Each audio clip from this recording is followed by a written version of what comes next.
1919 was an auspicious year in history. The First World War ended, ushering a drastic change in the world order. The Philippine Islands had been a U.S. territory for 2 decades and was promised independence under the Jones Law of 1916. Progressive reformers saw the country and its people as a major target for modernization, and education was its main weapon. 7 forward-looking Filipinas came together in 1919 to create a school where young women could gain the knowledge and skills that would make them modern women. Paz Marquez Benitez was the first president of the Philippine Women's College. Jose Abad Santos was its first chairman of the Board of Trustees. Francisca Tirona Benitez was the second president, and with her husband Dean Conrado, guided the school from a house on A. Flores Street to its iconic Taft Avenue campus. In 1932, the college became a university, making PWU the first university for women in Asia founded by Asians. It provided a space where innovations in education flourished, and young people were encouraged to be the best that they could be.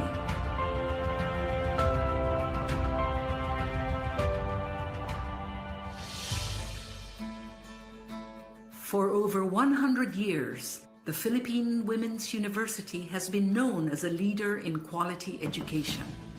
In 1934, PWU moved into its main campus on Taft Avenue, and since the 1970s has been co-educational.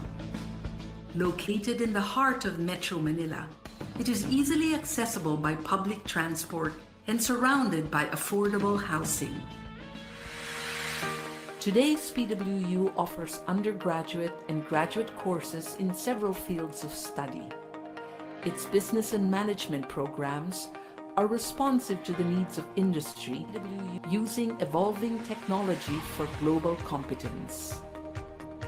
PWU graduates excel in arts and sciences, education, social work, and diplomacy.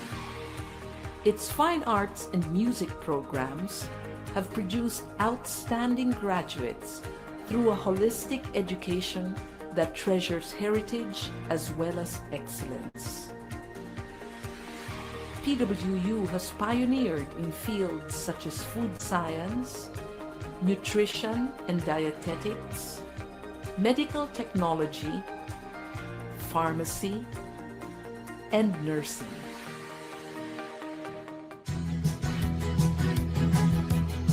PWU continues to play an essential role in producing graduates who possess the skills that make them competitive in the country and anywhere in the world.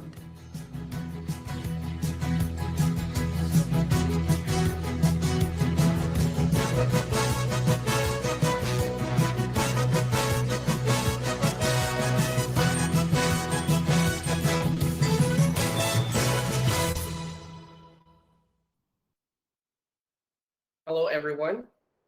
A pleasant and very great afternoon to all of our participants in today's webinar entitled Policy and Ethics in Healthcare, a Multidisciplinary Approach. This webinar is organized by the Graduate School of Nursing, PhD students. May you all find this topic relevant as it encompasses the ideas and knowledge of both old and new, especially the very unique conditions that we are currently facing in the medical world due to the pandemic. Ideas are meant to be welcomed and appreciated with the students who showed their dedications, hard work, and collaboration in making this webinar topic possible is very well appreciated. Now, as we begin, let us briefly tackle our goals and objective of this webinar. Good afternoon. The following are the objectives of the webinar. First is to enhance the understanding in relation to continuing professional education for nurses. Second is to empower new millennial nurses and participation of creating policy and ethics in the healthcare. And third is to internalize the essence of policy and ethics advancement in evidence-based healthcare practice and research. Thank you, Ma'am Emmy, for discussing the objectives. To formally open the webinar, please join us in the invocation to be led by Ms. Arlene Magno Mandal, to be followed by the singing of the Philippine National Anthem and the PWU hymn.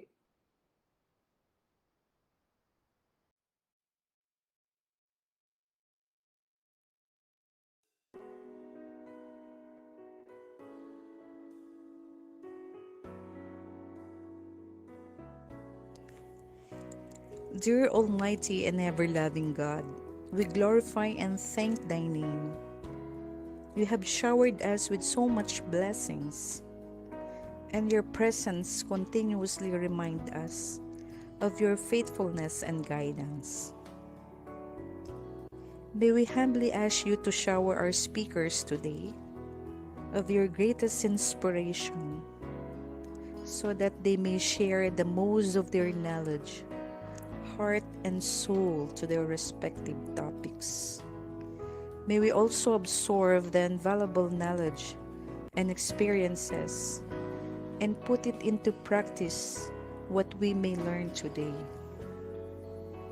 We pray that you bless all the committees in charge, that they may be able to fulfill their tasks responsibly, that the objectives they have set may all be achieved.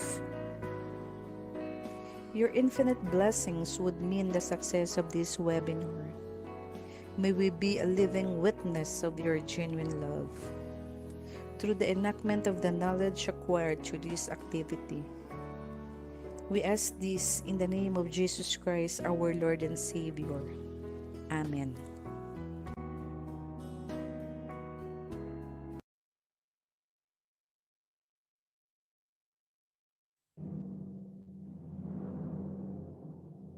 Kayang magiging pero saan silanganan, alab ng puso sa dibdib mo'y buhay. Lupang hinirang, buyat ka ng magiting, sa manlulupig, di ka pasisiin, sa dagat at bundok, sa simoy at sa langit mong bukaw, may dilagang tulad, awit sa paglayang minamahal. Ang kisap ng watawat mo'y tagumpay na nagdidinig. Ang bituin at araw niya kailan pa may di magdidinig. Lupa ng araw ng at ipagsintabay langit sa piling mo. Aming ligaya dapat may mga aming ang mamatay ng dahil sa'yo.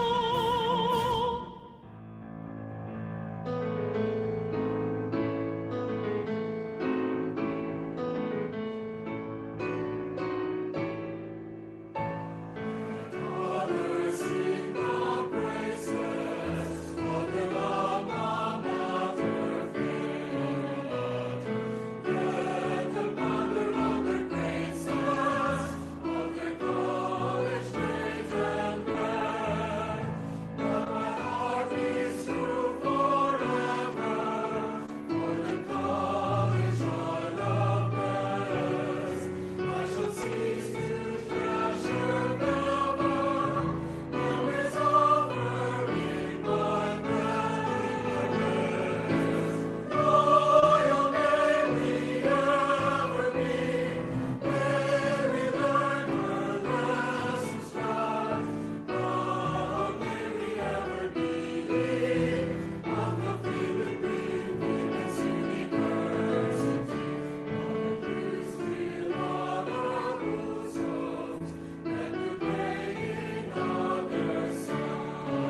To continue, I would like to present Dr. Marietta Fabros, our Professor for Policy and Ethics, to inspire us with her opening remarks.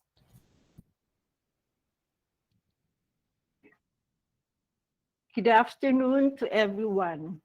It is a great pleasure to welcome you to this webinar hosted by the Doctor of Philosophy in Nursing on Policy and Ethics in Nursing. On behalf of the school, I would like to thank the administration for its unequivocal support and organizers of today's event. Also, we are grateful to the speakers, Dr. Rodel de la Rosa, Dr. Ki Yuan Liu, and Dr. Yuli Lee for accepting our invitation to share with us their expertise on policy and ethics in healthcare, multidisciplinary approach, and to all of you for joining us this afternoon. The webinar will provide the latest thread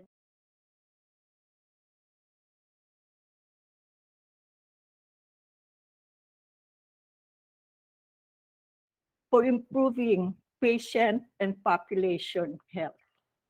Indisputably, this is a very broad topic that touches on various core concepts of healthcare management in the 21st century, which are integral parts of the standards of care and standards of professional practice across the globe, most especially in advanced economies.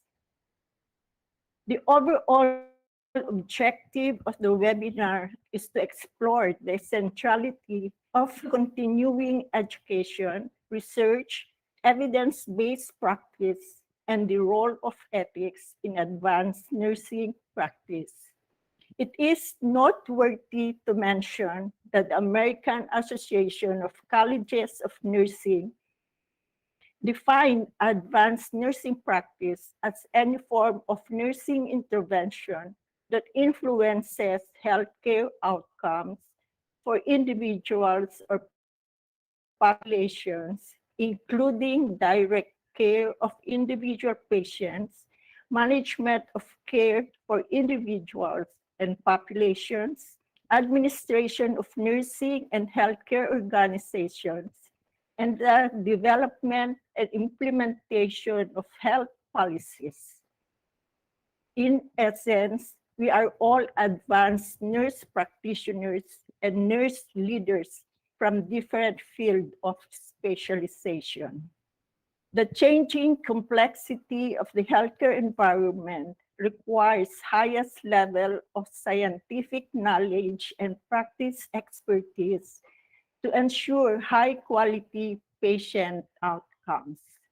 It is therefore imperative that we should have in-depth understanding of workforce and regulatory issues that affect multidisciplinary collaboration in the clinical setting, identify the barriers to and drivers of effective collaboration among multidisciplinary healthcare teams, analyze components of a work culture that supports collaboration, and understand leadership theories that enhance our roles in improving population health.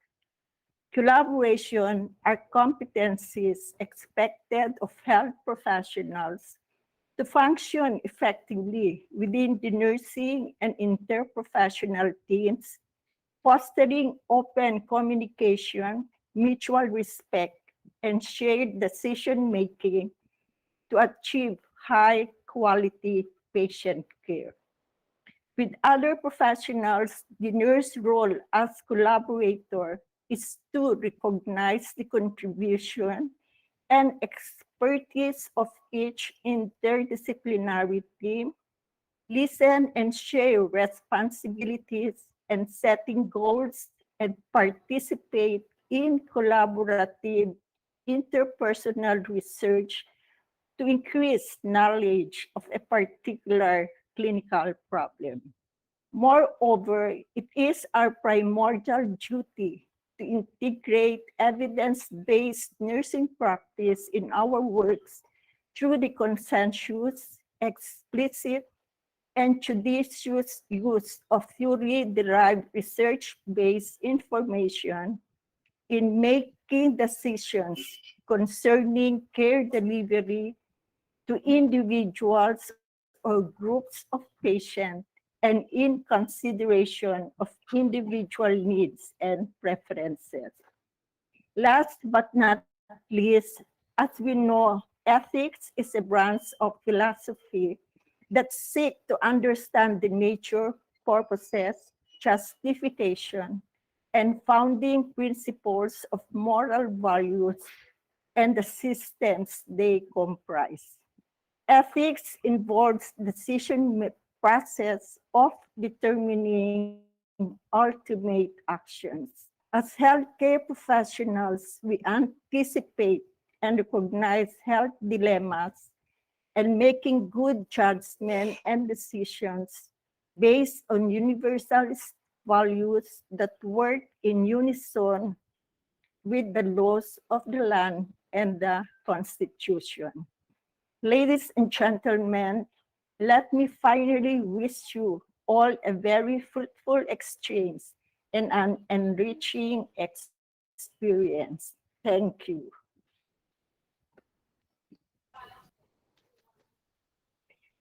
Thank you, Dr. Marietta Fabros, for that heartwarming remarks, at the same time giving a lead on what to expect on this particular webinar. Indeed, multidisciplinary approach can improve patient outcomes, healthcare processes, and levels of satisfaction. To formally start the webinar, we would like to call on Ms. Jane Renji to introduce our first guest speaker.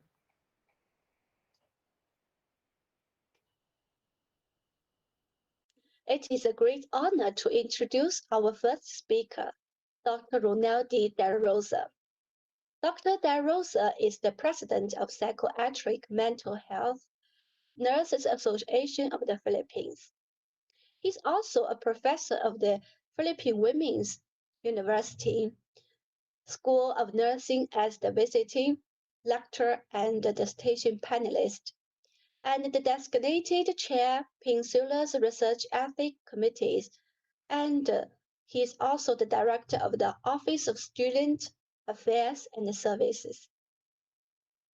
Dr. De Rosa is the recipient of the 2019 Outstanding Nurse in Research by the Philippine Nurses Association in Central Luzon, Philippines. His research interests are in nursing practice, educational administration, and the qualitative studies, and currently the chair of the Institutional Review Board of the Bataan Peninsula State University. He had published research papers in nursing and education. Also presented various research locally and abroad like Malaysia, Singapore, Indonesia, Thailand, South Africa, Australia, Japan, Hong Kong, Taiwan, and South Korea. Now, let's welcome Dr. De Rosa with a big prod. Thank you.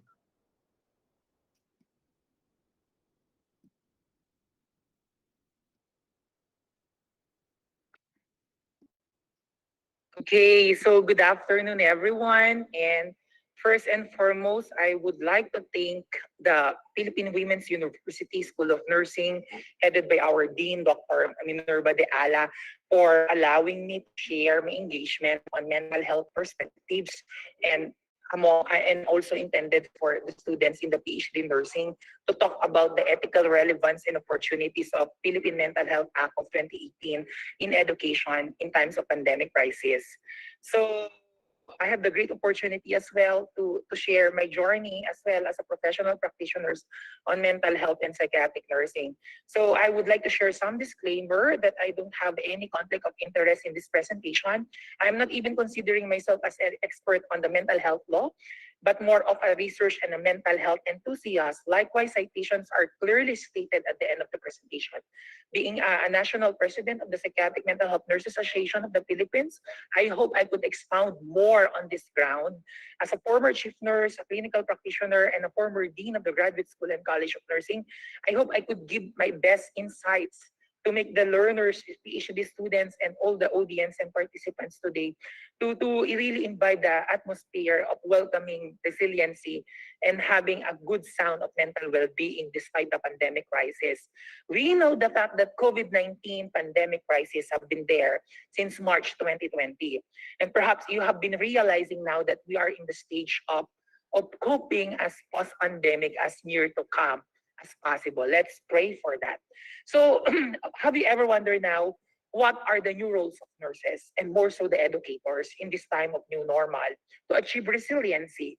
Or have you ever thought of what about other stakeholders, learners, parents, local government, more so that they are the implementers of the law? What are the new roles of nursing curricula in this pandemic crisis in achieving resiliency? Perhaps we have been used to since March 2020 that we continue connecting to Wi-Fi, and internet connectivity have been serving as a vital component of our day-to-day living in the education industry, whether it's in the basic education, in the Department of Education, wherein most of us are using our cellular phones or mobile gadgets to really achieve resiliency in learning. But what about the environment or the school climate at home or the virtual learning climate at home?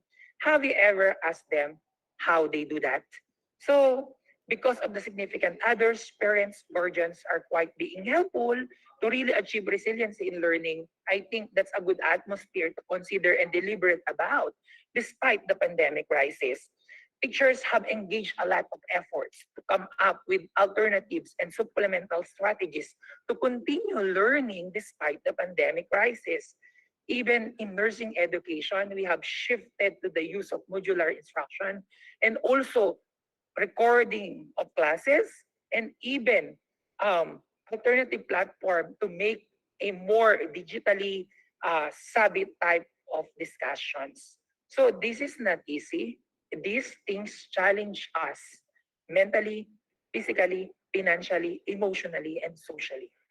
Despite of the support of our family members, parents, guardians, peers, and friends, the classroom is still empty, right? So pre-pandemically, we do things inside our RLE laboratory, our skills laboratory. We do have clinical duty. We do learning inside the library. But in times of pandemic crisis, the classrooms are empty. Skills laboratory are occupied by your mannequins, but some school nowadays are now having limited face-to-face, and clinical duty is not yet returning. So in this particular platform, Commission on Higher Education in the Philippines have been there to assist us from the very beginning of this pandemic crisis. But have you ever wondered who are our learners nowadays? Gen Zers have not seen the world without technology. 50% of the Gen Z learners cannot live without YouTube, or even more, Facebook or Instagram or Twitter. 60% of Gen Z learners say they like to collaborate and share their knowledge with others online. And 93% among them feel confident as they understand technology well. Technology is a must for schools catering for Gen Z learners. And it's also a must to prepare who are these Gen Z learners when we go back to school.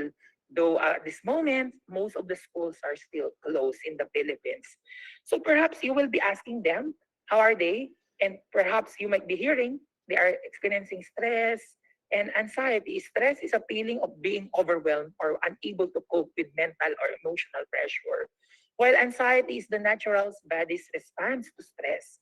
The first day of schooling, the first use of online learning, the first use of Zoom, Google Meet, and other platforms are quite apprehending on our end and to the learners' perspectives. So you have to keep in mind, good students are not born overnight. They are still adapting. And even teachers are not born overnight. They are also coping. So despite the fact that these educators school administrators have engaged a lot to prepare for the learner's perspective to understand leniently and conveniently. I mean, with leniency, still challenges and opportunities are there.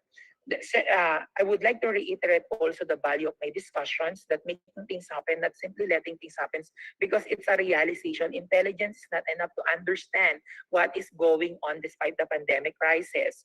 So you have to learn to seek help, to seek experts' help, or to seek your institution's help to really address your challenges in this online learning and virtual platform. The implementation of the Philippine Mental Health Act is guaranteed since 2018 as the IRR, or implementing rules and regulations, have been enacted. So the objectives of my discussion this afternoon is to really identify how to become mentally healthy and resilient as inclusive in the Philippine Mental Health Act of 2018. Hopefully, I could be able to bring out gender inclusive issues and challenges as experienced by learners, teachers, and administrators, and more so the government workers, on mental health and resiliency. Lastly, I hope I could be able to ensure provision of resiliency in the delivery of various strategies in coping stress with the new normal of education, as supported by our Philippine mental health law. So these objectives hopefully could guarantee as well an understanding that we can do this, right? Let's do this. So to continue, have you ever heard someone, or do you know someone who is in need of support, right? In the university, in the educational institutions that you are affiliated to? Have you ever reiterated the fact that mental health in our school is very expensive and important nowadays? Or do you have an existing mental health program and services? So, are you okay now? Hey, learners, are you okay? What about the teachers and educators? Are you okay? What about the school administrators? Are you okay? Because this is something that we need to address nowadays. Perhaps many are expressing that they are having this state of sadness, loneliness, frustrations, disappointments because of what is happening right now. Still, pandemic is there, COVID-19 is still there. Still, there are things that we cannot maximize to handle and manage with. So have you heard them experiencing physical symptoms, or mental symptoms, mental state alterations, or perhaps complaints on their mental well-being? So have you heard them expressing that they are still strong enough to fight and battle this crisis? Or perhaps you might be hearing learners and students that having poor understanding to cope up and having more frustration. Remember the fact, the Philippine Mental Health Law na isabatas na noong 2018. This mental health law of the Philippines established a national mental health policy for the purpose of enhancing the delivery of integrated mental health services, promoting and protecting the rights of persons utilizing psychiatric, neurologic, and psychosocial health services, appropriating funds therefore and for other purpose in the Philippines. In the Chapter 5 of the law, it's clearly stated there that the integration of mental health system into the educational system must be properly ensured as integrated as possible. We need to come up with a relevant and extensive program, age-appropriate content pertaining to mental health, and to the curriculum at all levels, not only in basic education, higher education, but also on the graduate education. So psychiatry and neurology shall be required subjects in all medical and allied health courses and postgraduate courses. We are being encouraged by the law. So in Section 24, mental health promotion among all levels of educational institutions are mandated in the schools, colleges, universities, technical schools, and other form of learning centers. Likewise, all public and private educational institutions are required to have a complement of mental health professionals to support by this workforce of mental health enthusiasts. And lastly, Section 25 have mentioned that mental health promotion and policies in the workplace must become visible. It's a mandatory visibility to ensure that we are developing policies appropriate to the programs on mental health, addressing issues, correcting the stigma, and correcting discrimination, associated mental conditions, and identify also mechanism and platform to promote mental health and avoid such particular discriminatory mechanisms. So in that sense, have you ever thought that it's necessary now to redefine what's resiliency in terms of mental health? So APA defined that mental health resiliency is the process of adapting well in the face of adversity, trauma, tragedy, threats, or significant source of stress. In such way, family and relationship problems are becoming noted, visible in terms of serious health problems in the workplace and other related financial stressors. So to achieve this, we need to know an individual, the learners, the teachers, school administrators, parents, and other stakeholders. Perhaps they may not be showing what they are really feeling of. What you are seeing right now among themselves is what you just see and the things that they would like you to see. But in the real essence of mental health promotion, we need to have initiation of self-awareness. Let's engage them to use their own therapeutic self to really understand of, of what the crisis is all about. How would you describe now someone who is resilient? Okay, come on. Try to describe what is resiliency among individuals, among you as teachers, educators, learners, school administrators, and, and parents or other stakeholders. How do you see individuals developing resilient qualities? Perhaps it has a variety of description depending on what we have achieved and mature about in this pandemic crisis. So there are issues also on resiliency that we need to look at that might not be sounding ethically. So the recognition of situation is very important for us to really have acceptance. Denial of difficulties, failures, and frustrations are expected because of this pandemic crisis, but these are normal things that we might be experiencing. Accept what it is and how it is, like the attitude of bahala na in the Philippine culture.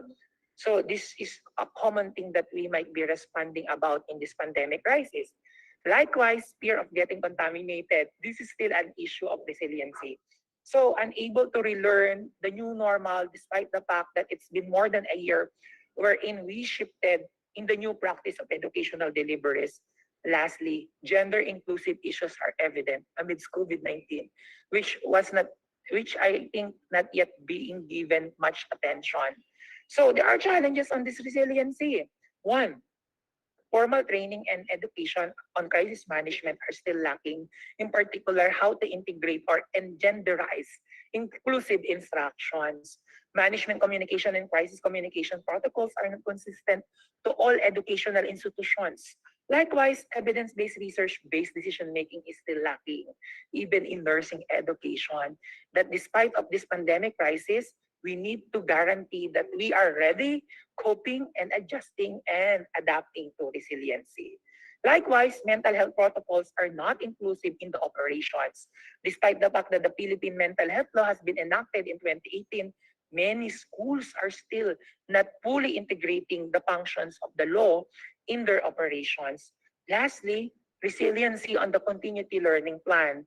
So we were mandated by the Commission on Higher Education to establish and create our own mechanism to continue our learning operation, the plan that we proposed to and implemented about from 2020 to 2021 and probably up to 2022 and the succeeding years.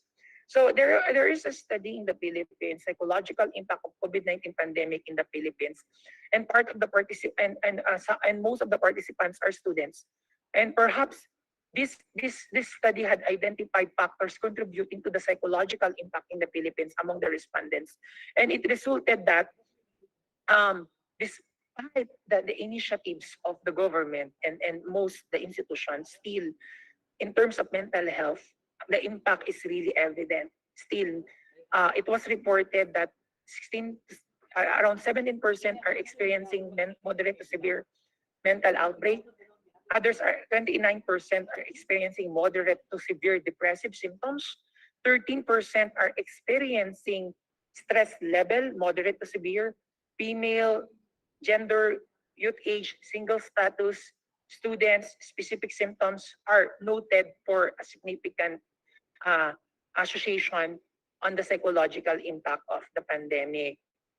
So this is evident that it really challenges us to become resilient. So to continue, this is also based on the study, 51% of female students show symptoms of anxiety and depression, while 39% of all students show symptoms of anxiety and depression. So have you seen this figure? 40% of students fail to seek help. 50% of students rated their mental health below average or poor. 80% feel overwhelmed by their responsibilities as students during online classes. And 50% have struggled greatly from anxiety and as a result have struggled as well. So this is something that we need to note for to achieve resiliency. But you, teachers, educators, have you ever wondered how to do this? How to build a resilient community in the education? What are the characteristics and components that we need to look at in terms of resilience? It includes assets, resources, like significant other system and culture, and your assets are the individual strengths. So building resilience is not easy, but rejoining mental health in building resilience is something that we need to do about. So these are the activities that we can look forward for and prioritize our mind, keeping our mind active, ensuring mindfulness at the end of the day. So you need a purpose, you need a sound mind, a good environment, a therapeutic environment, and a good drive to ensure that we are achieving resiliency ethically. So building resilience is not easy. It might be moving forward to achieve your goals, making connections and accept what it is and what we are right now, embrace the changes, becoming hopeful with a hopeful outlook. Remember that you need to take care of yourselves and look for more discoveries and opportunities. Being resilient is about the ability of us in a healthy manner when we face with risk or stress. These are the few tips that we need to look at to ensure that the implementation of the Philippine mental health law are being ignited despite the fact that there are challenges, but more of opportunities. And part of the challenges is the phenomenon of stigma. 9 out of 10 young people nowadays who experience mental health problems say they have stigma or discrimination as a result. Nearly 3 in 4 young people with mental health problems fear the reactions of their friends because of the culture that we have in the Philippines.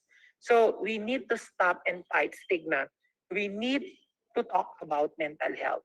Let's be open on this. We have a good law, a good national law, and definitely we will be guided on this to implement ethically. So we need to create an open culture. It can be an effective strategy to normalize what we are experiencing about, to look forward what particular interventions we can achieve and create resiliency. So creating an open culture is not easy. All stakeholders are necessary to be there to achieve commonality of understanding. You don't need to be an expert to become a mental health enthusiast. You need somebody who is sincere and dedicated to ensure that we are addressing this type of challenges and crises. So perhaps your peers are necessary from basic education to higher education, and also your significant others are very much important to start with it, fighting stigma, fighting mental health crisis, and implementing well the Philippine mental health law. So how we can get started. So stand up against stigma. Let's fight mental illness. No health without mental health. That's a tagline. The benefits of that in the study among students are the following. It improves academic performance. It increases resilience and reduce stress.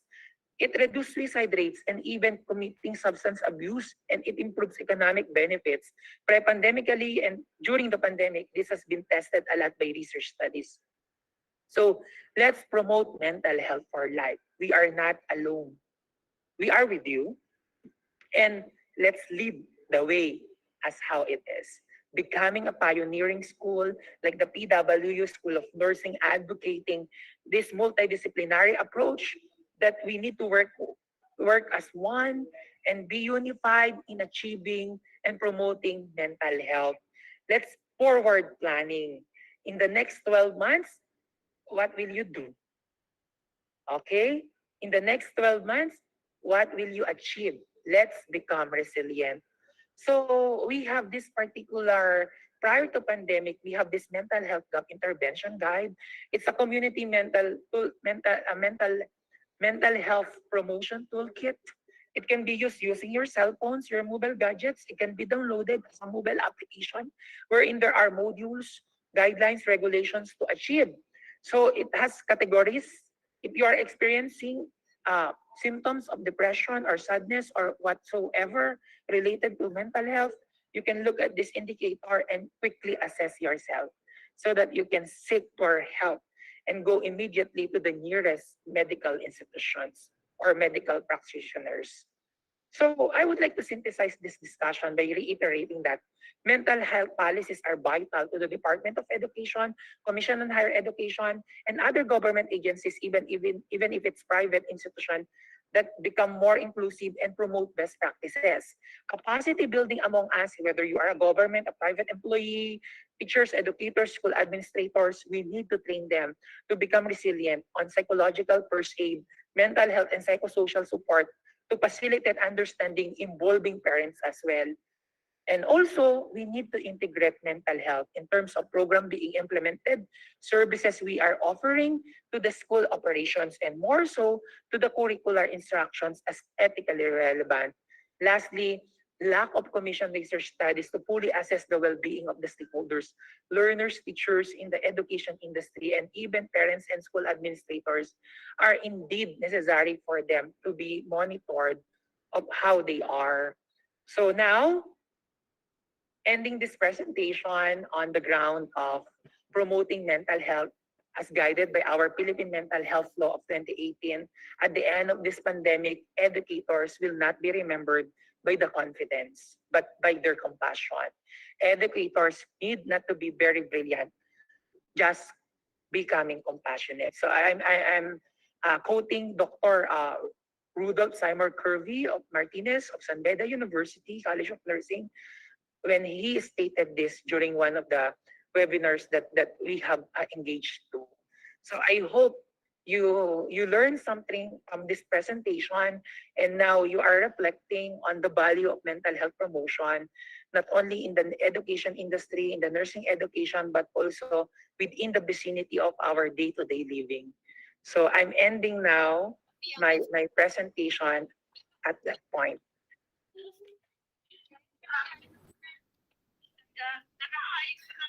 Thank you, Dr. De La Rosa. We have learned immensely from this topic you had just shared.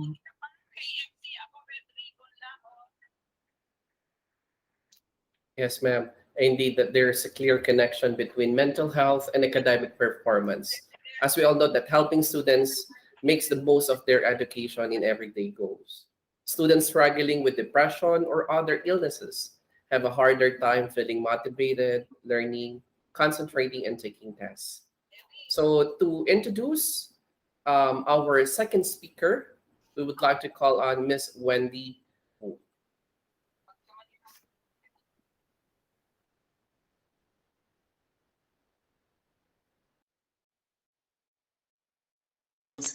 Our outstanding alumni, Dr. Qiyuan. Dr. Qiyuan, she is an associate professor in School of Nursing, Jinan University in Guangdong Province. She got PhD degree from the Hong Kong Polytechnic University and Sun Yat-sen University through the joint PhD program. Dr. Qiyuan has proceeded over a number of scientific research projects, such as the National Natural Science Foundation of China, the Natural Science Foundation of Guangdong Province of China, and the Ministry of Education, Humanities, and Social Science Research Youth Foundation, and so on. She has published more than 20 papers and made oral reports and special speech at international and domestic conferences. She is a review expert of the National Natural Science Foundation of China and the Natural Science Foundation of Guangdong Province of China. She is the Vice Chairman of Long-Term Care Committee of Guangdong Province. Her research field is symptom control of patients with dementia or mild cognitive impairment and family care. Now, let's give a warm welcome to Dr. Jiyuan.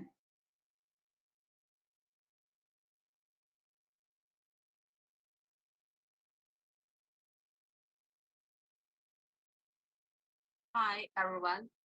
It's a great honor to be here to share my research with you. Today, I will share a protocol for randomized control trial with you. Title is a multi-component intervention to slow down the progression of mild cognitive impairment. I will be starting with the background. Dementia is a leading cause of disability and dependence in people older than 65 years worldwide. The number of patients with dementia in China is about 10 million, ranking highest worldwide. By 2014, the number of patients with dementia in China will be the equivalent of the sum of those in all developed countries. And by 2050, the number of dementia patients in China is predicted to reach 30 million. Early intervention that aims to slow down or prevent the onset of dementia is particularly important. Mild cognitive impairment is a high-risk state for dementia that represents an early stage of the condition and has attracted the attention of scholars in China and elsewhere. MCI is the transition stage between normal aging and dementia, and the risk of developing dementia is 10 times higher in people with MCI than in older people of the same age without MCI. The prevalence among individuals more than 65 years old is up to 36% in China, and MCI develops into dementia at a rate of 15% after 1 year, 40% after 2 years, and 53% after 3 years. This study was focused on early intervention to delay or prevent MCI progression and reduce incidence of dementia, thus reducing the economic and care burden on families and society. This study described in this protocol aims to assess the effects of a multi-component integrative intervention on the progression of MCI, based on the assessment of risk and the protective factors for dementia onset. The main components of the intervention will be cognitive training, dietary instruction, physical activity, and management of vascular risk factors. This study used a randomized controlled trial design. This study was conducted into large regional communities in Guangzhou, China. Patients who attended the community healthcare centers for physical examination were invited to participate in the study if they meet the following inclusion criteria. If they had been diagnosed with mild cognitive impairment, if though medicine had been taking it for at least 1 month prior to baseline measurement, if there must be a caregiver willing to accompany the patient during the intervention, they're able to complete the provided exercise program according to assessment using the physical activity readiness questionnaire. And the Berger balance scale score Berger balance scale score less than 40, no risk of falling. If the patients will be excluded if they were suffering from other serious mental disorders or brain injury, if they were having a history of severe head trauma, having severe visual or hearing impairment, if they were suffering from severe physical disease or other conditions preventing completion of the intervention. A simple size calculation for the test of means in a repeat manner design was performed. We used the past trial to calculate the sample size, has it a powerful sample size program and supports repeated methods designs. It resulting a minimum sample size is 44 patients per group. In this study, we actually recruit for 61 participants in each group. Okay.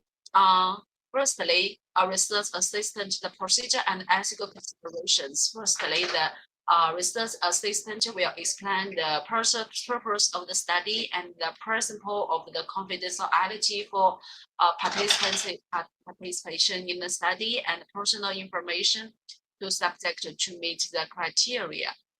Participants will be asked to sign the informed consent. A randomized allocation sequence was generated using SPS according to the sequence number of participants included in the study and stored in opaque envelopes. The research assistant allocated subject to groups by opening each envelope in turn according to the order of entering the study. According to the distribution scheme in the envelope, the patients were divided into intervention and control groups. The control group received Eurocare, and the intervention group received the 6 months multi-component intervention. The project received ethical approval from the Human Ethics Community of Tsinghua University. This table shows the multi-component intervention. This intervention includes 4 sections. I will give you a brief introduction of each section. Dietary intervention. Patients with mild cognitive impairment and their caregivers meet the community dietitians every 3 to 4 weeks. Every 1 time every month. A total of 6 10 to 30 minutes dietary face-to-face meetings arranged. The dietitian provided information and support on lifestyle improvements according to the specific situation of each participant and to help them build a healthy diet. Physical training program include individualized progressive muscle strength training and aerobic exercise. Physical training was completed in the community fitness area in group-based model and the supervision of rehabilitation therapists and community physicians and nurses to ensure subjects' safety. Training frequency during the first month was once per week and twice per week for the remaining months. An exercise diary was completed for subjects throughout the intervention. Subjects were tested for single repeat maximum load before muscle strength training, and exercise intensity was set between 40% and 85% of the single repeat maximum load. Exercise intensity was adjusted according to repeated maximum load assessment of the participants.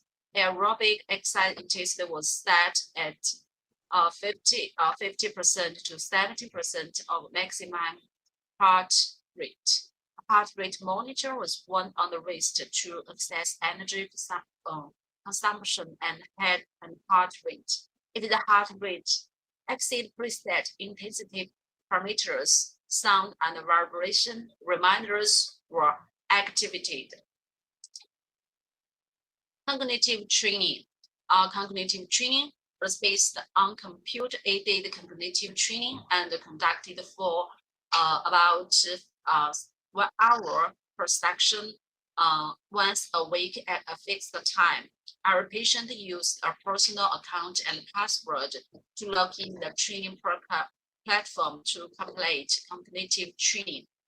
Cognitive intervention mainly target memory, but also involved attention, executive function, visual ability, spatial ability, language, abstraction, calculation, orientation, and other cognitive fields with 3 to 7 training items in each field. Training items were selected and designed to correspond as closely as possible to activities of daily living. Each training item established the strict training requirements and procedures. In the 24 types of training, there was a degree of repetition, and as the training times increased, the difficulty level of each training task was gradually increased according to the situation of the research subject. The fourth button is the management and monitoring of metabolic indicators and vascular risk factors. Subjects allowed to the intervention group meet with nurses 4 times at the beginning of the study, then at 1 month, 3 months, and the end of the intervention. Metabolic and physiological indicators were measured. Community nurses reported the results back to the subjects, their caregivers, or family members by email or WeChat. According to the evaluation results, subjects in the intervention group were informed orally and in writing about the importance of reducing these risk factors. Motivating subjects to change lifestyle was an important part of intervention. When participants needed medication, they were advised to contact an appropriate physician. Rural care. The control group will receive the rural care. Actually, it was about the regional health education every 2 months. The regional health education was designed by our research team and includes general information on Alzheimer's disease and dementia risk reduction. The information will address factors that will be targeted in the intervention, including a healthy diet, physical exercise, management of vascular risk factors, quitting smoking, and reducing depressive symptoms. Participants in the control group were not provided with personalized information about their risk of Alzheimer's disease and dementia. Patients in the intervention groups will also receive mental health education materials every 2 months. Totally, the outcome assessments. These people displays the outcome assessments and the data collection point, and include the primary outcome, secondary outcome, and additional measures. The planned study will provide important information on the effectiveness of a multi-component intervention, aiming to slow down the progression of MCI2 dementia. This may be helpful for reducing incidence of dementia and associated healthcare costs. This is a novel approach to a significant public health problem. If the study confirms that the effectiveness and sustainability of the multi-component intervention, it could change dementia prevention practice in communities worldwide. Okay, several strengths of this study should be identified, including its robust design. Randomization will ensure that baseline characteristics are evenly distributed between the intervention and control groups. Additionally, contamination was avoided by not disclosing personalized information about this and dementia risk to the control participants. Training of professionals conducting the interventions and data collectors will optimize accuracy and reliability. All members of the study team will be trained before study commencement to ensure standardization of intervention. Due to the nature of the intervention, blinding our patients is impossible. We will further minimize the bias by blending the data factors and nurses to the study design and blending the outcome assessors and data analysis to group allocation. The research team will discuss problems encountered in the research regularly and will work together to solve them. We have learned some lessons. We summarized some lessons learned in stepping up the trial and the study issues, and in preparing for the assessment during the recruitment stage. During recruitment stage, although we have used the different strategies to encourage the patients, encourage the old people to go to the community for screening. Only a small number of old people have been screened for MCI because they believe that cognitive impairment is a normal part of aging. Therefore, we held a lecture on the relationship between the disease and MCI, invited old adults from the community to participate, and present small gifts to the participants. To reduce the burden involved in the participation in our study, baseline data was collected from the subject in two sections, one at the time of screening and the other when the subject came to the community healthcare center for the first intervention. Adherence to the protocol is the biggest challenge. Is the most challenging period. In the recruitment phase, spend adequate time obtaining informed consent and getting to know the subject. Explain the detailed intervention protocol, the rules of participant, and the need for and the importance of adherence. During the intervention strategy included the maintaining positive and the cooperation relationship between subjects and the research team, frequent telephone contact and sending birthday cards, providing positive feedback to participants, adhering to the intervention and follow-up.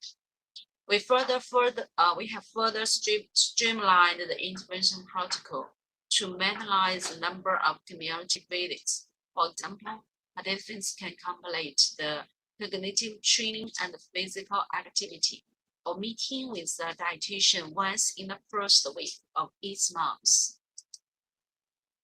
This study has some limitations that need to be acknowledged. Firstly, the management of vascular risk factors component is the weakest link in the intervention. It simply involves providing subjects with verbal information about the importance of reducing risk factors and the referral to a physician if indicated. This feature could be strengthened in future research by the use of validated methods such as motivational intervention, interviewing, moreover, setting clear and mutually acceptable goals will encourage subjects to manage vascular risk factors effectively. Secondly, more attention has been given to cognitive training and physical activity than the other two components. The study design did not include a rigorous adherence monitoring strategy to assess the dietary changes, improvements in healthy food intake, and lifestyle changes of subjects. Another limitation lies in the research design. We adopted a single blind research approach because the investigators and the subjects themselves were all aware of group assignments during the intervention, and it is not possible to blind participants in many intervention procedures. Okay. The study was funded by the National Natural Science Foundation of China, the Natural Science Foundation of Guangdong Province of China, and the Ministry of Education, Humanities, and Social Science Research Youth Foundation. This slide shows the reference that started in this report. Okay, thanks for your listening. This is the end of my sharing.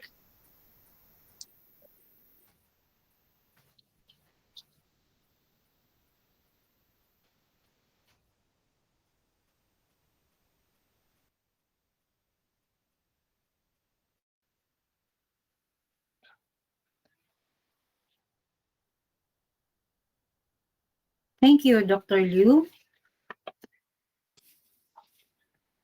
Thank you very much, Dr. Liu. As we believe that researchers is according to them, the most patients with mild cognitive impairment will go on the development of dementia. And as we all know that MCI is a stage between the mental decline seen in normal aging and onset of early dementia. Mamemi? Yes, I have learned also, Dr. Joel, that MCI is also characterized by problems with memory, language, thinking, or judgment, as shared by Dr. Liu. It does affect instrumental activities of daily living, a term that describes the ability to do daily tasks such as managing medications, cooking, and taking care of bills. So that is how we are when we grow, when that is how people would experience when they are having dementia. Thank you so much, Dr. Liu. We have learned so much about your sharing of this particular topic. And now, to finally introduce our third speaker, we would like to call on Mrs. No Shujin Zhang for the introduction of our last speaker.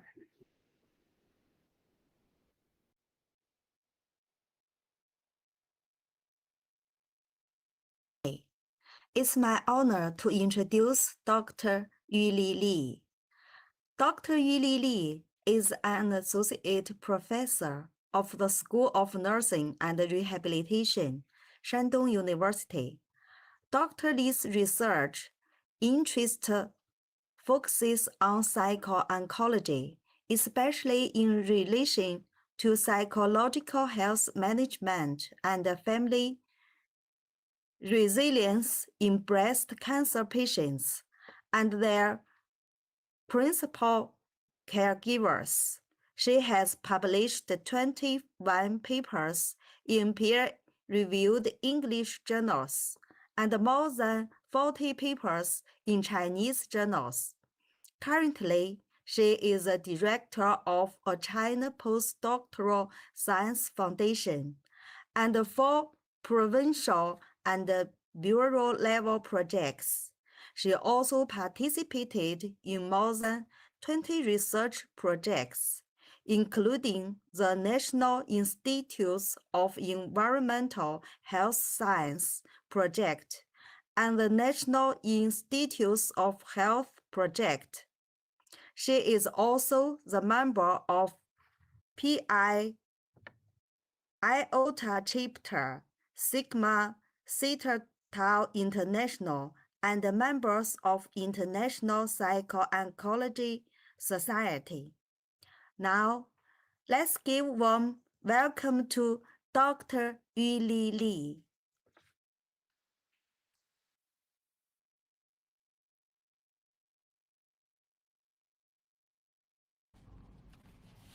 Good morning, everyone.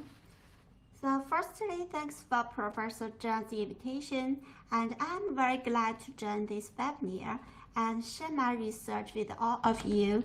I'm Dr. Yuli Li, and the Association Research Professor from Shandong University of School of Nursing and Rehabilitation. My research interest focused on psychosocial health management and family resilience among BC patients and their principal caregivers. I'm also interested in developing resilience-based intervention strategies to improve psychosocial rehabilitation of BC patients and their families. So today I will share one of my studies named Family Resilience and Psychological Well-being among Chinese breast cancer survivors and their caregivers. So where I will explain the background of the study, describe the objective, hypothesis, and methods used in this study. Then I will show you the main findings of the study as well as the conclusions or implications for cancer care. So as well as we know, BC is the most common neoplasm diagnosed amongst women worldwide. It's the leading cause of cancer death in women younger than 45 years, followed by lung cancer in China. The latest statistics from the International Agency for Research on Cancer reports 2.26 million new BC cases worldwide, surpassing lung cancer as the world's leading cancer in 2020. The WHO also reported in China the number of new BC cases increasing from 0.3 million in 2015 to 0.42 million in 2020, now accounting for 9.1% of all new cancer cases. So previous studies have also demonstrated that there are both negative psychological reactions and positive psychological functioning among BC patients and their family members. So the negative psychological reactions among BC survivors include fatigue, sleep disturbance, mood disorders, depression, and poor quality of life, and so on. As well as we know, cancer is a family affair, so that principal caregivers also have a certain level of negative psychosocial outcomes, such as the psychological distress, various types of burden, and so on. However, there has been a growing interest in patients and their principal caregivers' positive psychological functioning during their experiences with cancer, such as optimism, hope, resilience. This is individual resilience, and post-traumatic growth.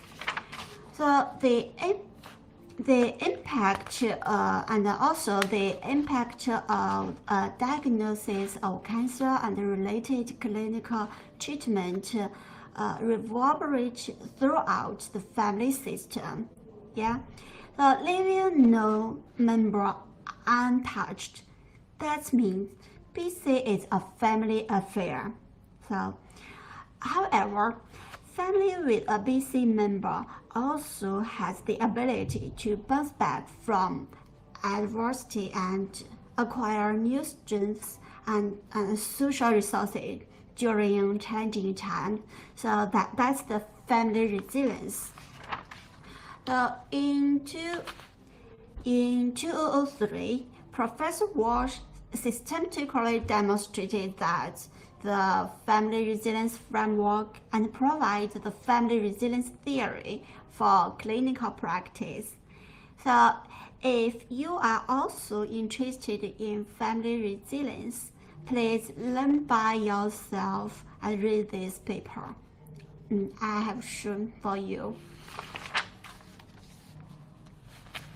However, limited studies have focused on family resilience and its associations with psychosocial outcomes of the BC survivors and their principal caregivers. In another study of our team, we have also found that family resilience has positively related to BC survivors' PTD, post-traumatic growth, and negatively related to the caregiver burden. So based on the family system theory, it's easier for us to understand the psychological well-being of BC survivors and their caregivers influences each other. However, relationship between BC survivors, quality of life, so QOL, and caregivers' burden remains unclear in China. So to date, little is known about family resilience and psychological well-being among Chinese BC survivors and their caregivers. So The purpose of this study was to examine the direct and indirect relationships between family resilience, BC survivors' post-traumatic growth, quality of life, and their principal caregivers' caregiver burden. So this study's hypothesis was that family resilience would be related to higher level of PTD, patient's PTD. Here we mean the family resilience was positively related to the patient's PTD and positively correlated with the patient's quality of life among the BC survivors. And also, family resilience could related to lower level of caregiver burden, and then family resilience might positively correlated with the survivor's quality of life, and also, as we have talked, that the BC cancer is a family affair, so we have to say that survivors' PTD could also positively correlated with the caregiver burden. No, I'm sorry. Here should be the negative correlated with the caregiver burden. Sorry about that. So and also the patient's quality of life might be also correlated with lower caregiver burden. So that's the model we hypothesize. So next, I will simply show you the methods used in this cross-sectional study. A total of 108 breast cancer survivors and their principal caregivers pairs completed the questionnaire survey in a comprehensive cancer of a public hospital in Shandong province, China. So as you say, the patients also are with early stage BC, and also the patients had post-operative chemotherapy and radiotherapy for more than 1 month after surgery. So these are the just parts of the methods about the participants. So if you want to learn more, I will show you the reference, and then you can read all of the paper. So these are the methods used in this study. Today I will not talk more about the details of them. We just know that family resilience, we use the shortened Chinese form of the family resilience assessment scale, and also this is which is revised by our team. So the Chinese version revised by our team. So it was used to test the caregivers report.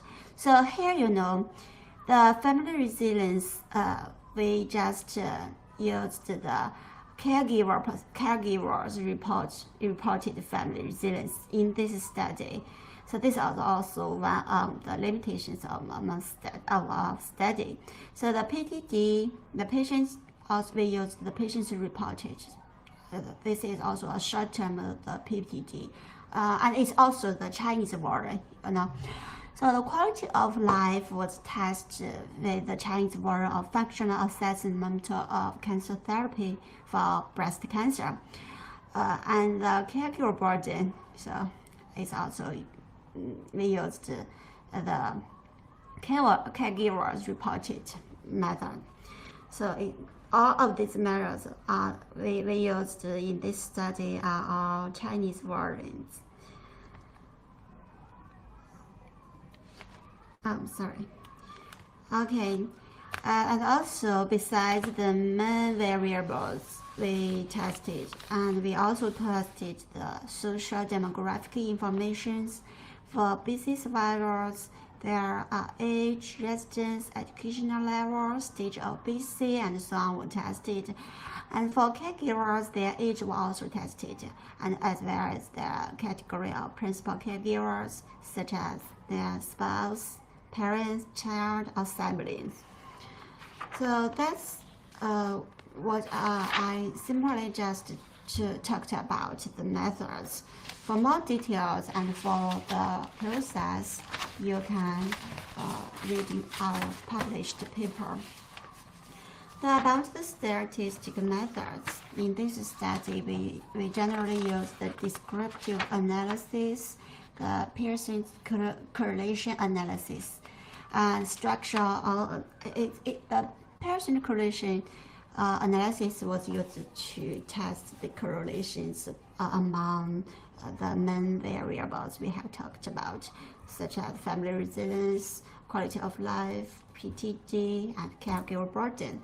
So we also use the structural equation modeling, simply said SEM approach.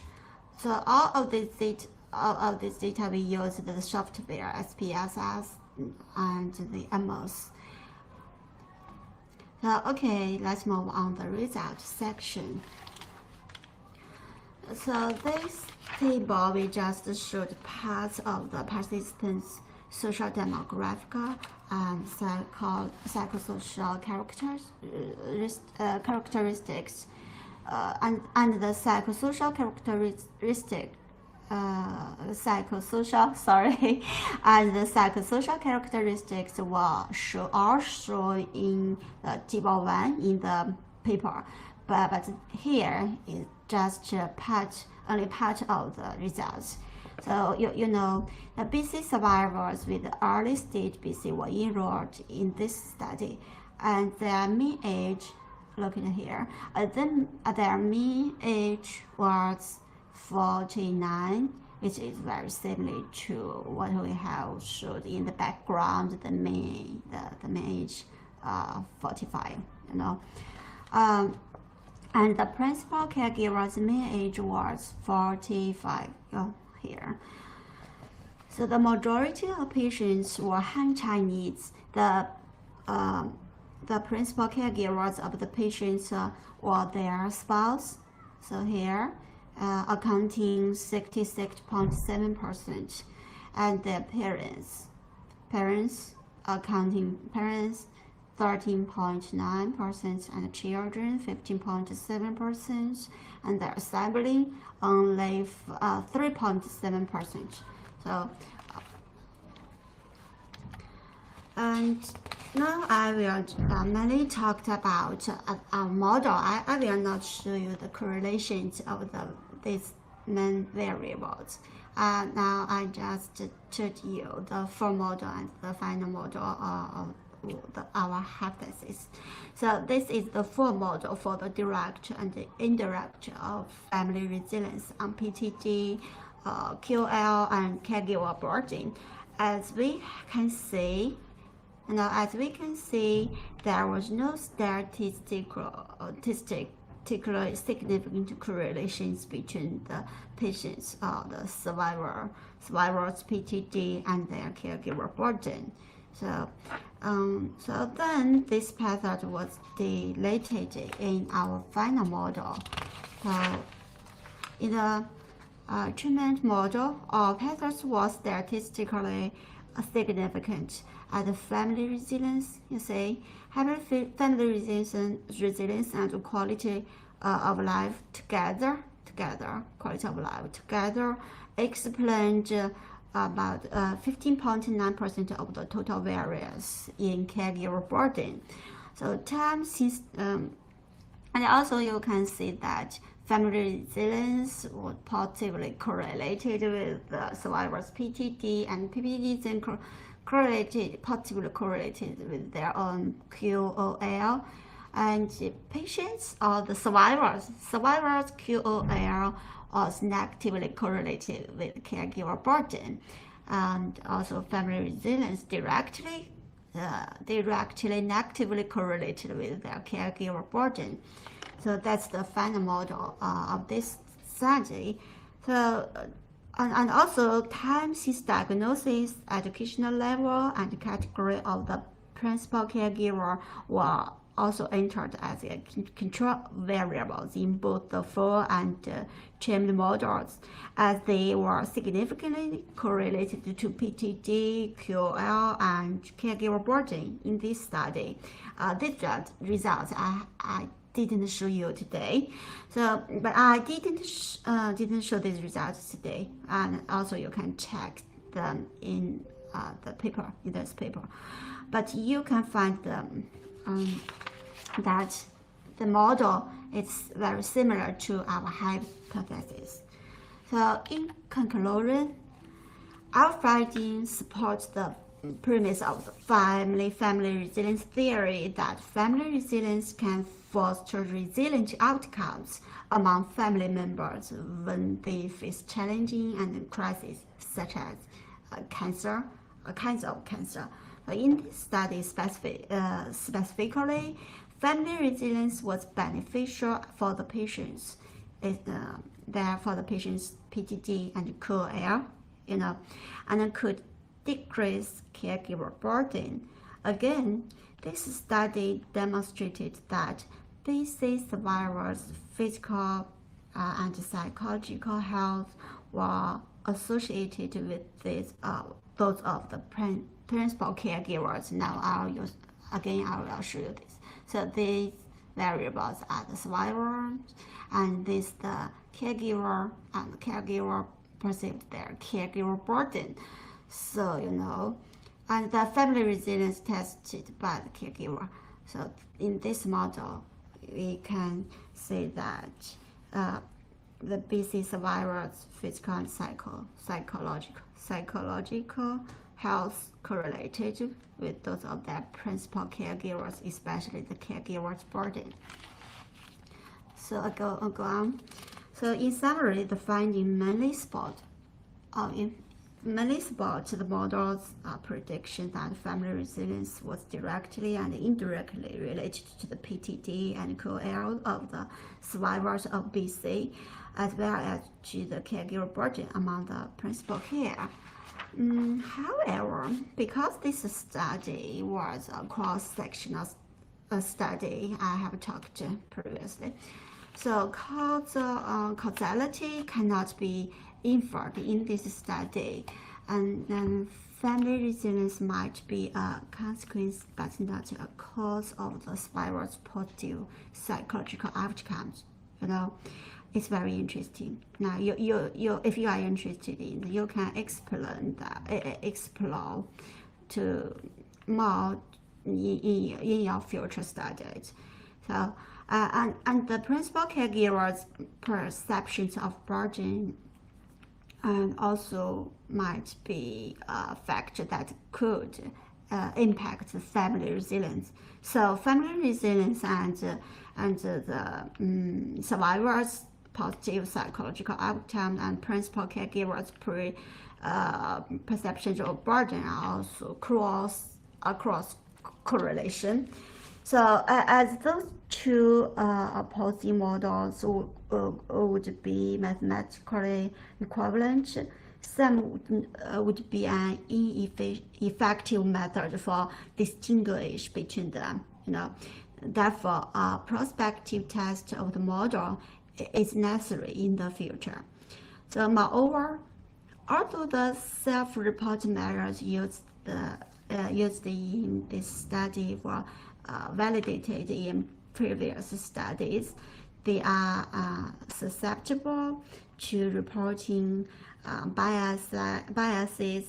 In this study, family resilience was reported only by caregivers, which might not provide an accurate reflection of the family's functioning. So therefore, an assessment of family resilience from the perspective of other family members is recommended. And for this limitation, our new published study also have used these methods and which demonstrates that it's good. So Finally, additional and relevant social demographic variables of the principal caregivers and their PTD should be examined in future studies. So, those are our main limitations. And despite these limitations, the present study also illuminated that the protective effect of family resilience can facilitate positive changes and a better quality of life among survivors and breast cancer, both of breast survivors of BC. So both directly and indirectly during the aftermath of a cancer diagnosis and clinical treatment, and can also decrease caregiver burden among the principal caregivers. So therefore we suggested that clinical, oh, sorry.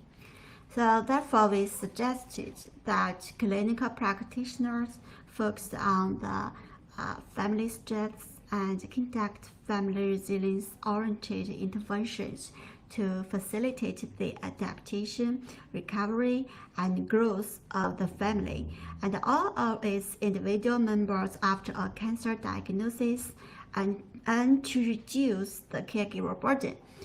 For example, the family resilience framework presented by Walsh in 2002 can be a valuable resource in guiding clinical practice with families who have a member with breast cancer.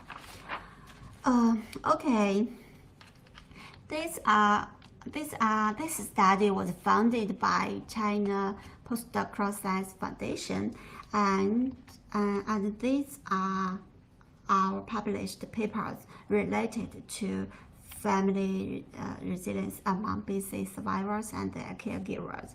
If you are interested in family resilience related study, so you can search and download these papers and read them. And also, if you have any questions, you can contact me after you read these two papers. So, okay, thanks all of you, and thanks for your attention and time. This is my email address, and this is my website. If you are interested in our study or you want to learn more about me, you can go and review my CV. So well, time for question and answer. Do you have any questions?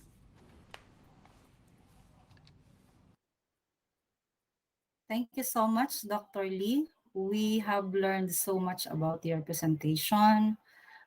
Specifically, I have learned about behavioral symptoms, which are common side effects of breast cancer diagnosis, which could actually disrupt the sleep, the mood. So these particular symptoms could disrupt the quality of life of a patient. And family resilience is really important because it would decrease the family burden or the caregiver's burden. Thank you, Yes, Dr. Lee. you are correct, Ma'am Emmy, that resilience is important because it gives people the strength needed to process and overcome the hardship. So as we all know that those lacking resilience get easily overwhelmed and may turn to unhealthy coping mechanism. So to conclude, thank you very much for very informative discussions. The role of nurses in different professions is very essential. We hope this added knowledge would equip us to our future endeavors, both in life and career.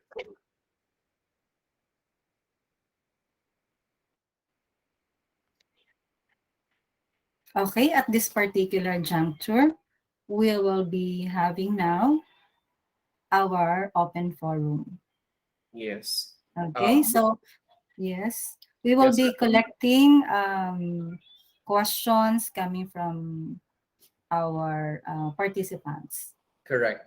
So it is because our different guest speaker, we are advising our different guest speaker to turn on their cameras and also to facilitate with this question and answers. So we will be entertaining questions based on our collected questions coming from our FB Live and also with our group then and also with our Zoom accounts then. Okay.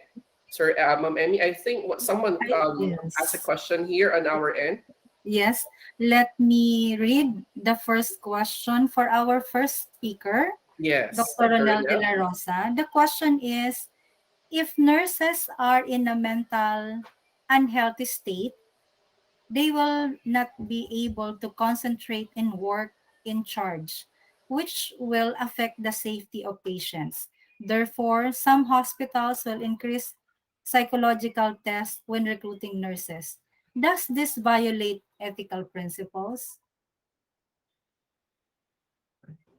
Hello, Ma'am Emmy. Thank you very much for that question. Primarily, as a nurse, we are also responsible for our own welfare. If we think that we are not quite therapeutic in terms of the delivery of our duties, I think we need to become more conscious and cautious in delivering our responsibilities.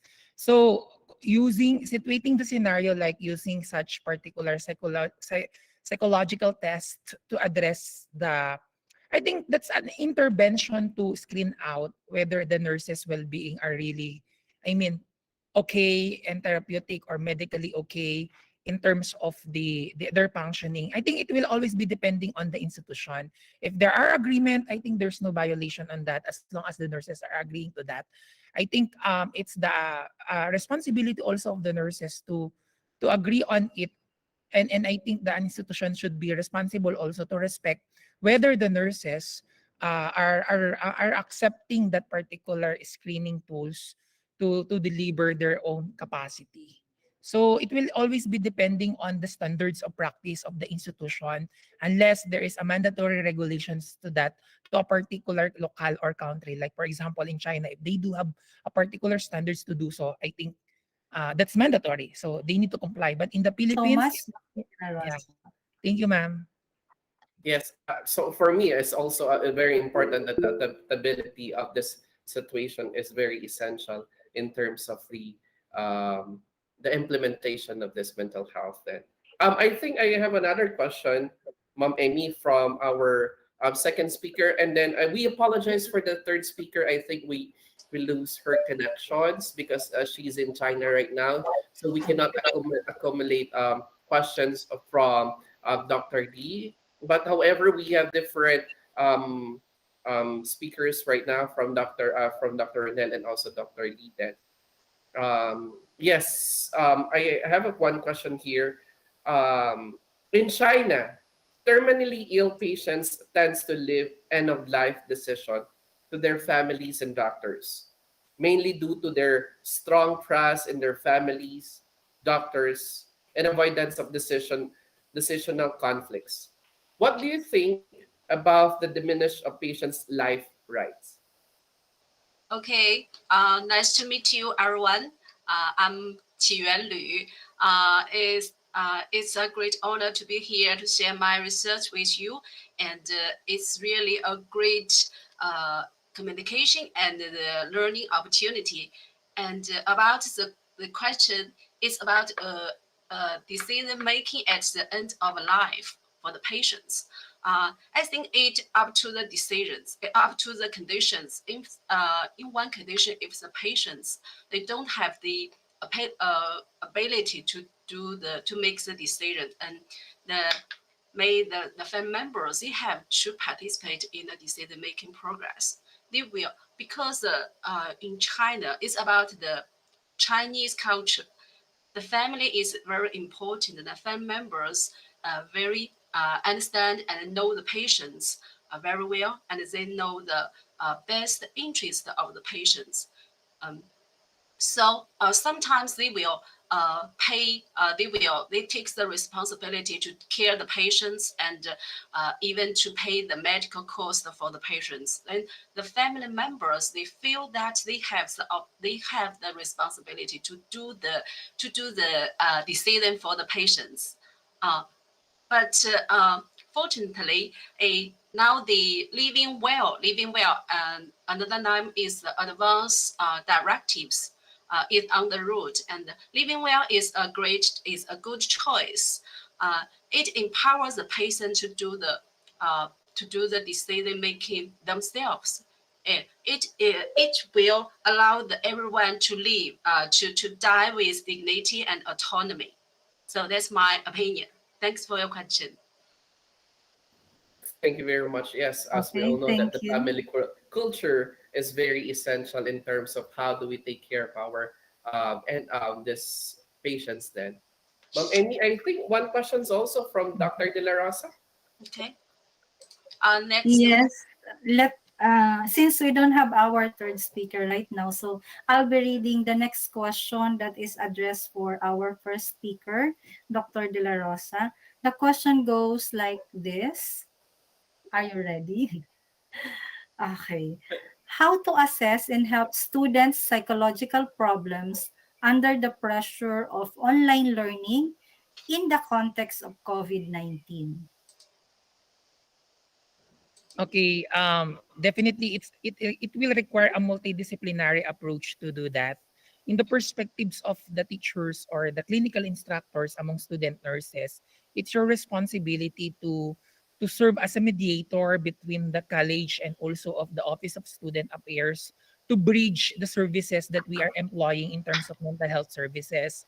And now, once has been endorsed to the Office of Student Affairs, it's now the responsibility of the licensed guidance counselors to intervene necessary measures for the students in terms of whatever mental health challenges and issues that they are experiencing in online learning.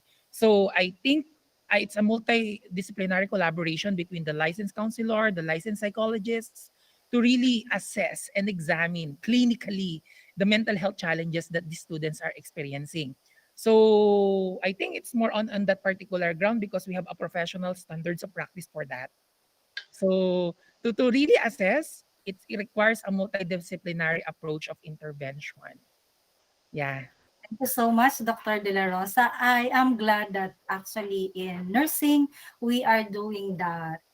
We are on the right track. We do endorse every time we have assessed that our student confide to us that there is something bothering them. So we really do that. After which we have our committee to refer it to the guidance for further intervention. Thank you, Correct. Dr. Generos. I still recall Dr. De La Rosa mentioned earlier that there is no health without a mental health. I believe in that. So being an advocate also in psychiatric nursing, that's one of our field here in nursing, wherein it's very essential. It's very complex. Okay. We have also a question here from Dr. Liu. Okay, Dr. Liu, yes, good afternoon, Dr. Liu.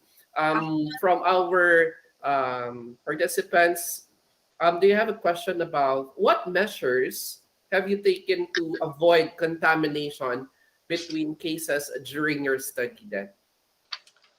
Okay, thanks for your question. It's really a great challenge we have confirmed during the intervention. And I think it's difficult to avoid contamination even in the RCT. Actually, we have tried our best to avoid the contamination. For example, we ask the patient to participate come to the community in different time, and they will receive the intervention in different places. Because the community was it was a hospital, so they have enough areas. So the patients who receive the intervention they will grouped in a fixed area. they do the physical activity and other interventions. Actually, we have some difficulty to recruit the patients at the beginning because the patients, they think that the cognitive empowerment is a sign of the agent. They don't think it's a disease, so they didn't come to the community to do the cognitive function screening. So we heard the lecture. During the lecture, we all teach give some information about the dementia and the risk factor. We didn't mention the information related to dementia prevention. That's another strategy we use in our study. Okay, thank you for your question. This is my answer. Yes, thank you very much. As we all know, that dementia, it's a general term wherein there are specific types of dementia. Okay, and then these are very essential for us to identify and to fully prevent cross contaminations then for any type of controlled group, and also with the research study that. Ma'am Amy, I think another question coming in. Okay, Dr. De La Rosa. Okay. Okay, so for our first speaker. Yes, Okay, I think this will be the let last me question. read. Last question for This is today. the last question. Yes. Okay, so I think we will be sharing now the last question for Dr. De La Rosa. The last question is, I have taken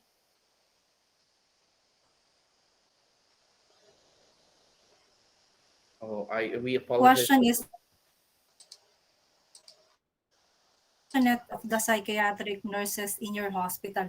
As I have remembered, you have introduced, you've been in the academy, you've been in the practice, you've been an advocate in psychiatric nursing. What effective measures have been taken by the manager to improve the staff's work, compassionate, and reduce the admission rate?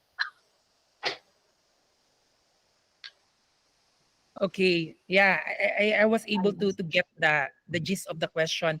Definitely, it will always be depending on how the vision and the mission of the nursing service could be implemented, and in the perspectives of delivering care at the bedside. As nurses, we pledge to Nightingale. We owe to Nightingale. We pledge to our profession that we will be serving compassionately and with wholehearted duties and responsibilities. So I think it's the responsibility also of the institution to provide an avenue for nurses to really improve their compassionate caring skills. So through training, seminars, webinars, team building, recreational activities, and other measures and mechanisms that will improve not only the knowledge, not only the skills, but also the attitude on delivering compassionate caring towards to their patient. So as a manager, because as a manager, we act like as a lateral integrator of between the nursing service office and the staff nurses, our subordinates, to ensure that there is quality in caring delivery. So by supervising them, directly supervising them, giving them tips, do's and don'ts in providing compassionate caring to the patients. So I think it's another scheme of multidisciplinary approach, a interprofessional approach that needs to deliver within and even outside the nursing service, ma'am. Thank Yes, you. it's true, Doc, na a nurse cannot live alone, or no man is an island, right? And we work as a team, we function as a team. When intervention comes, the team would be needed also. You are Yes, I very also right. believe Dr. Redel, Ma'am Emmy, about he's also mentioning about what we are always emphasizing in our teaching about the skills, knowledge, and very important is the attitude in caring for our patient, and also attitude in doing our service. Okay, I think we have also one from our panel of reactors. I would like to call on Miss Ma'am Alina Navarro to say something about what we done with this our speakership and also with our webinar. Then, Ma'am Alina, can you turn on your camera, please? Yeah, sure. Yes, we cannot see you, ma'am. First, good afternoon to all. I think Yes. the presentation has been a highly commendable presentation in all aspects of supporting the importance of mental health. I'd like to commend Dr. De La Rosa Ronel for the advocacy and initiatives taken in order to improve, the enforcement of mental health across the young generation, the pre-graduates, the graduate, and across.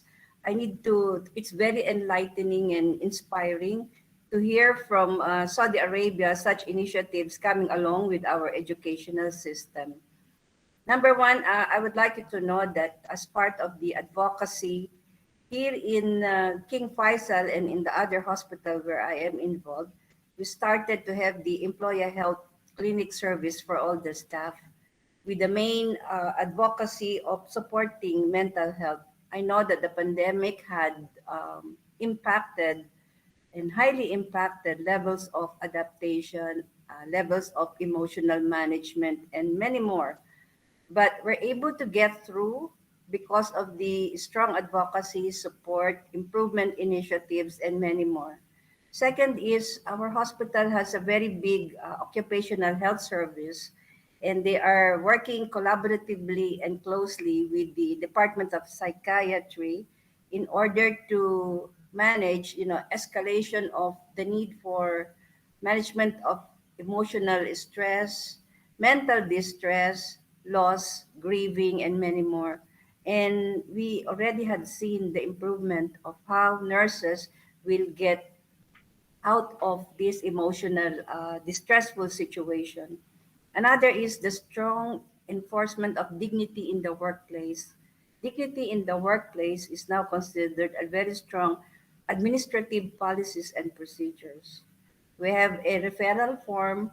We have an internal interview with our experienced counselors that can truly mitigate immediately if there is a recognition of dignity in the work, violation of the dignity in the workplace, such as humiliation, abuses, and many more.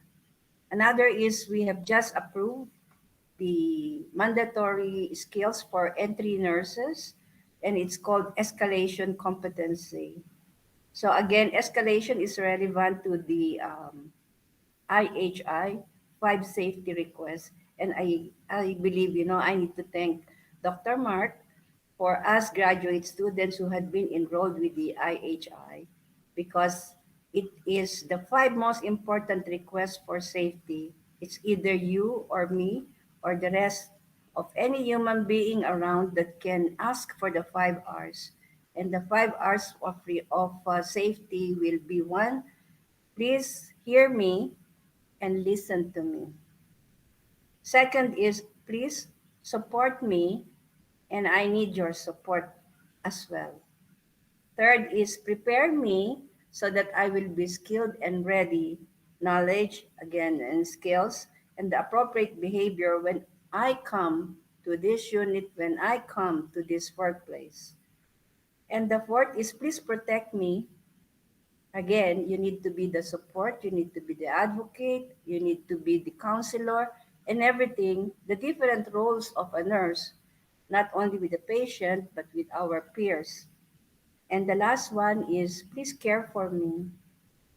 The most important part of the compassionate part of our role is care for me. And it doesn't mean that it's only for the patient.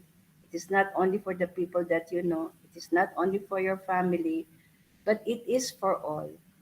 For all interactions, please provide that care for me attitude because we all need to get through this process of difficult challenges by making sure that we care for each other.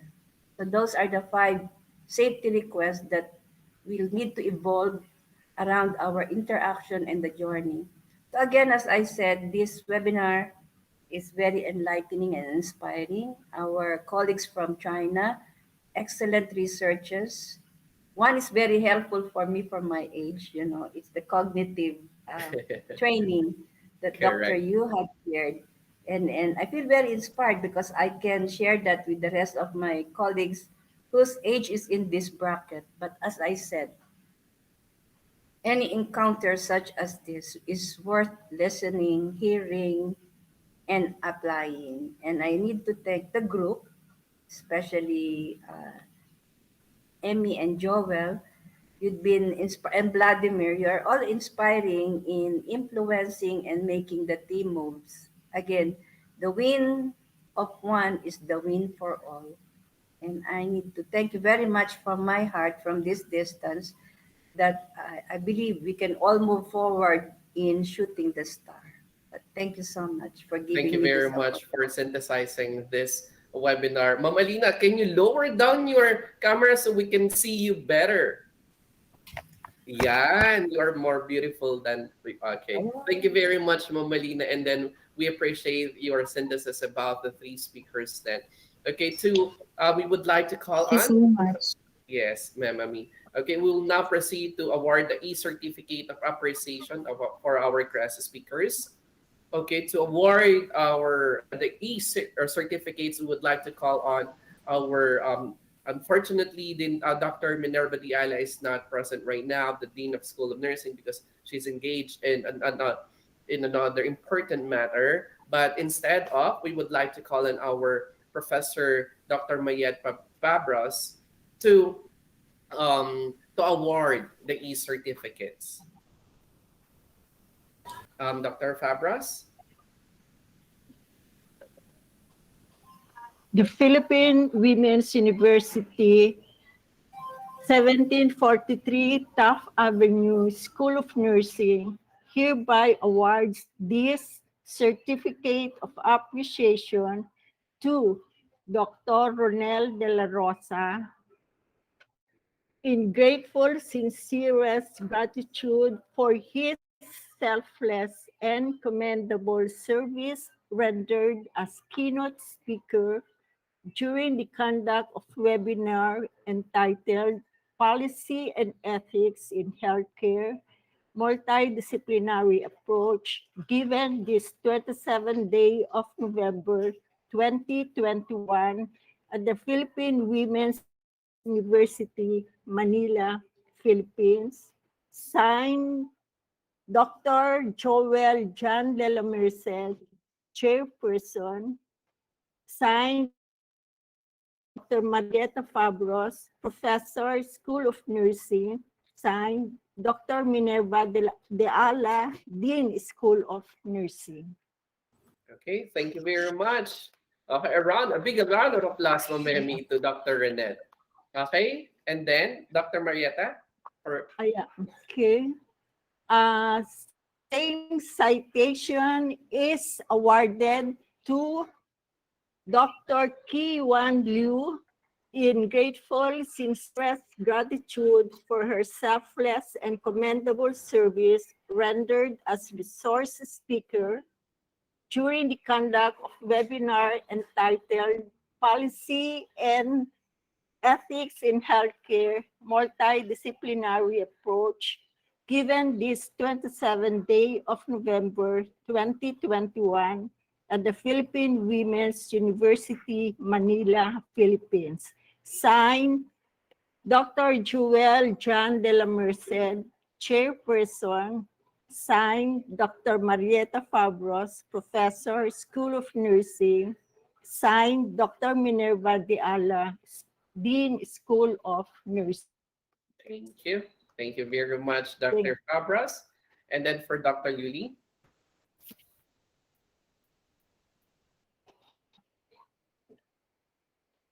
The Philippine Women's University, 1743 Taft Avenue, Manila, Philippines, School of Nursing, hereby awards this certificate of appreciation to Dr. Yuli Lee in grateful and sincerest gratitude for her selfless and commendable resource speaker during the conduct of webinar entitled Policy and Ethics in Healthcare, Multidisciplinary Approach, given this 27th day of November 2021 at the Philippine Women's University, Manila, Philippines. Signed, Dr. Joel John de la Merced, Chairperson, Dr. Marietta Fabros, Professor, School of Nursing. Signed, Dr. Minerva Diala, Dean, School of Nursing. Congratulations to all the guest speakers. Thank you. To all of our guest speakers, we appreciate the time and effort you have shown today. Okay, to formally end the webinar, Miss Anna Yanansan will now deliver her closing remarks.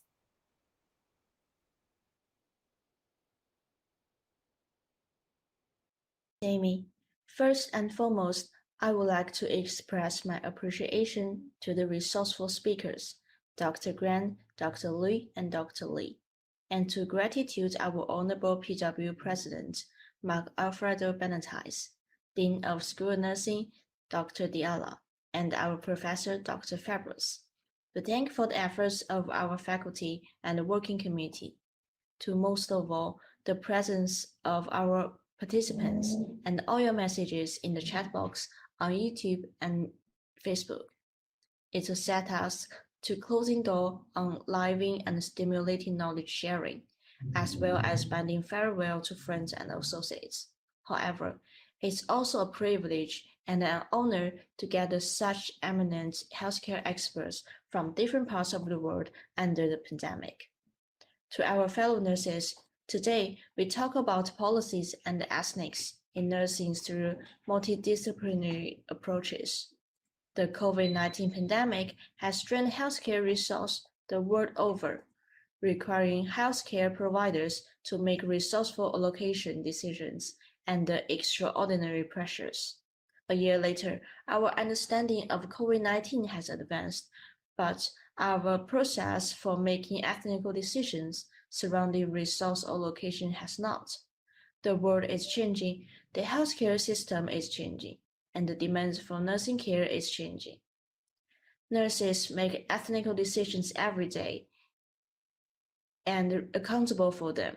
We must establish how nurses will respond to ethical dilemmas that are already appearing in the developed and the developing world, as demand outstrips supply.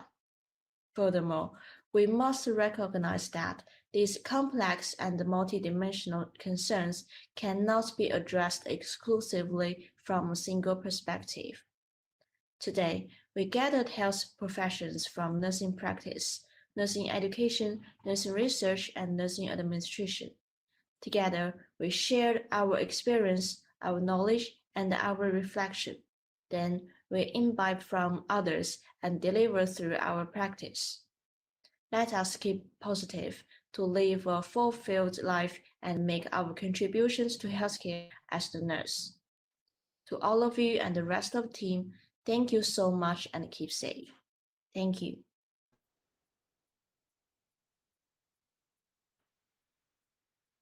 For our participants, the evaluation link is posted. Ma'am Emmy, go ahead.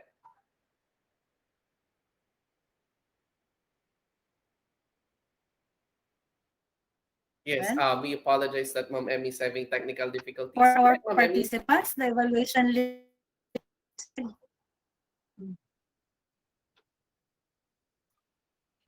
Am I in?